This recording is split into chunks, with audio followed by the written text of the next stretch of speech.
Hello guys, kamusta kayo? Natapos na natin itanim yung ating ipinunla na 100 pieces, no? Pero ang kinalabasan niya guys ay nasa 63 lang. 63 puno lang yung naitanim natin, i-transplant natin.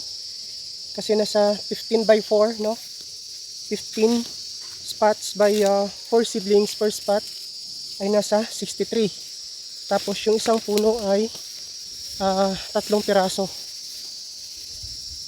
3 piraso yung tatlong seedlings lang yung laman instead of 4 seedlings. So yan. So bale, nasa 63%, no? 63% yung nabuhay out of 100 seeds na ipinunla natin. Not bad. Not bad na rin, no? Kasi sabi nga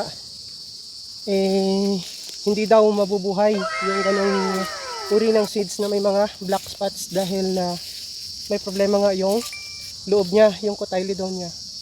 Pero hindi na rin masama dahil nakabuhay tayo ng 63 seeds at yun nga yung na-transplant natin, no? Pero obserbahan pa natin to kasi hindi naman to perfect na 63% ay buhay kasi may mortality pa to guys. May mga mamamatay pa dito. So, ayun lang. At after few weeks, update ko ulit kayo dito sa ating transplant at malalaman nyo kung ilan yung mabubuhay talaga. So, yun lang. Thank you for watching. See you on our future vlogs. Bye!